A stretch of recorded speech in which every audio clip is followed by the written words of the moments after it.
Did you know that nearly the entire Indian subcontinent used to be under the rule of the Muslims?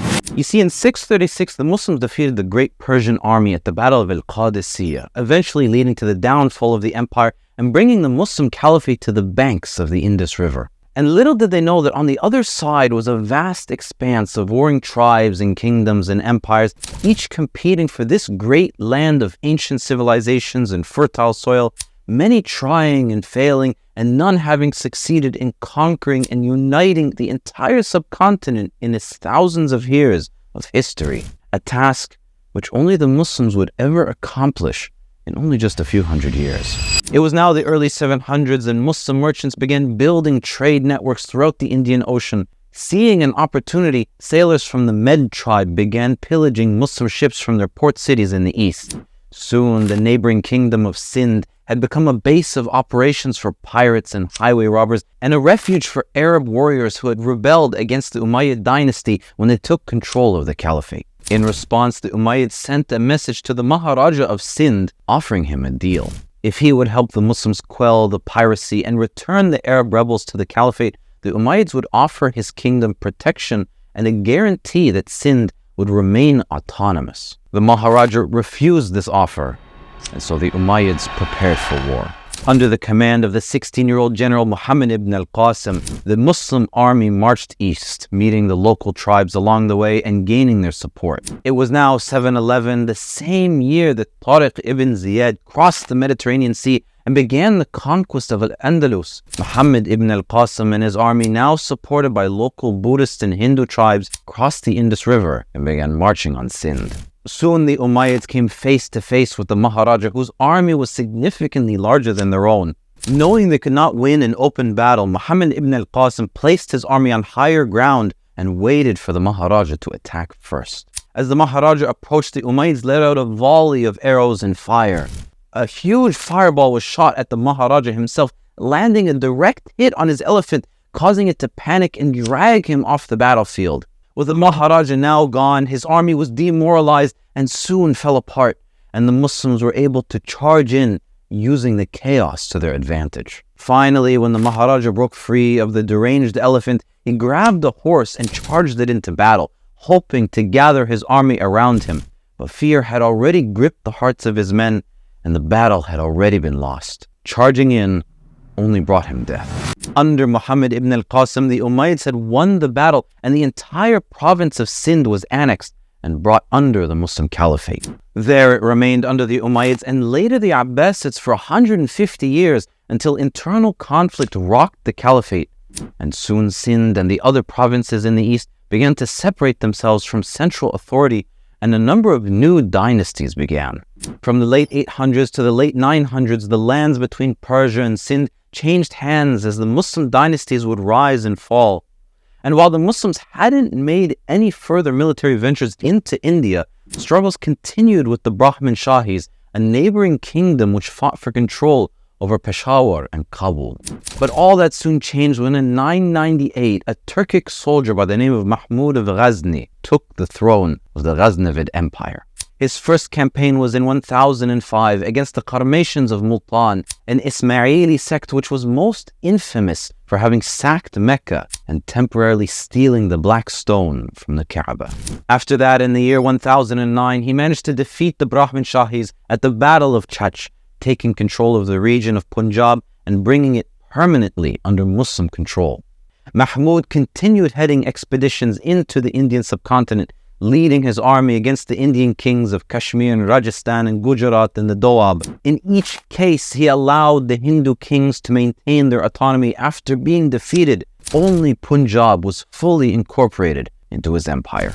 Over 150 years later, in 1173, a new king was crowned ruler in the capital city of Ghazni, beginning a new dynasty known as the Ghurids. For the next 13 years, the Ghurids fought with the remaining Ghaznavid loyalists, vying for control over Peshawar and Lahore and the rest of the empire's territory.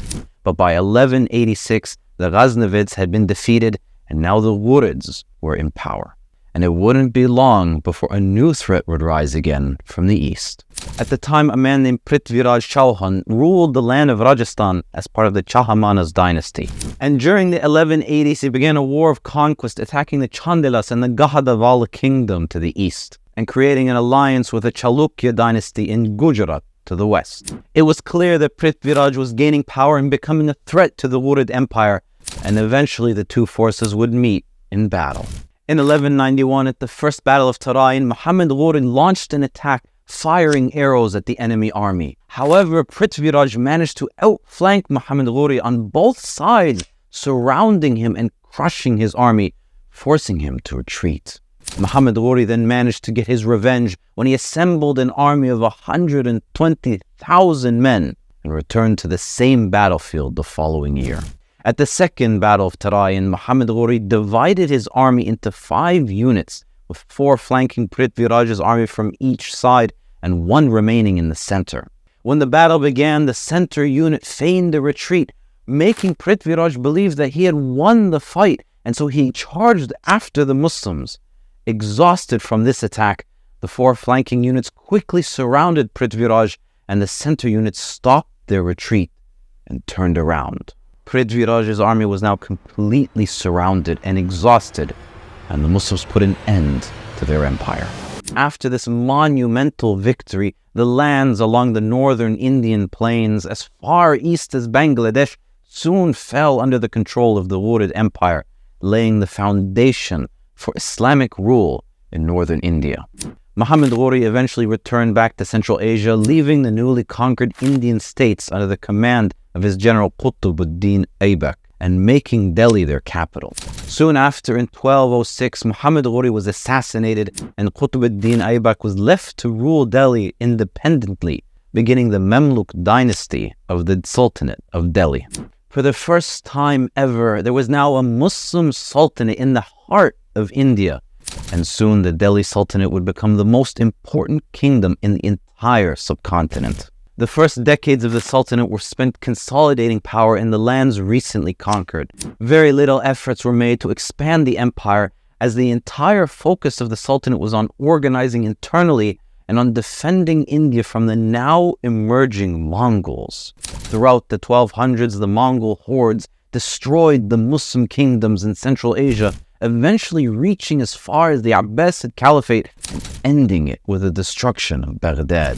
Not wanting to experience the same fate, the Muslims of India became the wall of defense for the continent, tirelessly repelling the Mongol Empire for the next 100 years. However, the Mamluk dynasty would eventually end, as in 1290 a new ruler took the throne of the Delhi Sultanate, beginning the Khalji dynasty. Under the Khaljis, Muslim armies led by Gujarati generals expanded the empire deep into southern India. And later, when the Tughlaq dynasty took control of the Delhi Sultanate in 1320, they continued their expansion, reaching as far as the city of Madurai in Tamil Nadu. By 1335, the Delhi Sultanate had reached its peak, but corruption began to plague the kingdom, and both Muslims and non-Muslim rulers led a series of revolts which threatened to tear the empire apart.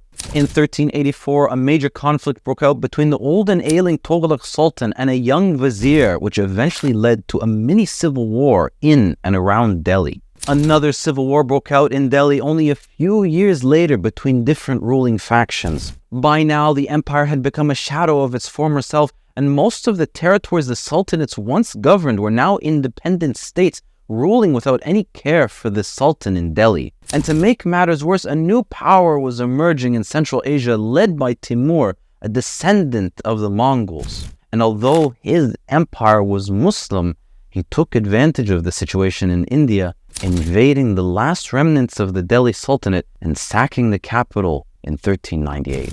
Now, seeing the capital in ruins, one of Timur's generals decided to take the throne for himself, beginning the Sayyid dynasty in 1414. It was a short-lived dynasty lasting only 36 years, as it was later replaced by the Lodi dynasty in 1451. Under the Lodis, the Delhi Sultanate experienced somewhat of a revival, but still, the empire remained weak, as the trade routes that once kept the capital alive had now been all but abandoned. It was a dynasty of fierce warriors, but there was only so much they could do to keep the dying light of Delhi alive, and soon the torch would be passed on to a new empire, once again coming in from the west. In 1519, a descendant of both Timur and Genghis Khan began his journey to India, fleeing from the political chaos of Central Asia. Together with his army, Babur headed for Punjab, which was still being ruled by the Lodi dynasty at the time. Initially invited by the local governor, Babur sent an ambassador to the Lodis, claiming that he was the rightful inheritor of Punjab, since the region had at one point been part of Timur's empire. In response, his ambassador was detained, and the Lodi Sultanate overthrew the local governor who had invited him in the first place. When Babur and his army finally reached Lahore in 1524, the Lodis attacked them, forcing them to retreat. The message had been made clear. Babur declared war. In 1526, the two armies met at the First Battle of Panipat. Using a combination of Ottoman and Mongol tactics, as well as advanced Ottoman cannons and newly invented gunpowder weapons, Babur's men managed to surround the Lodis and vanquish their army. Babur had now defeated the last remnants of the Delhi Sultanate, and under his new rule, the Mughal Empire would soon come to dominate India.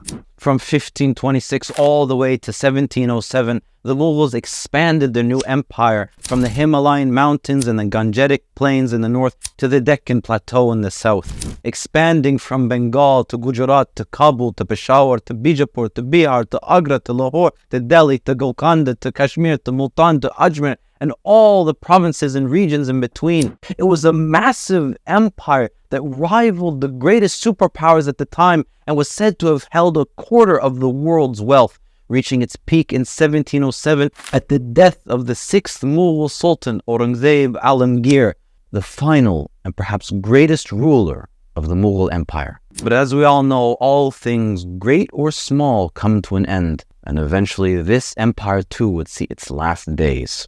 And as it would crumble and fall, a new empire would take its place soon.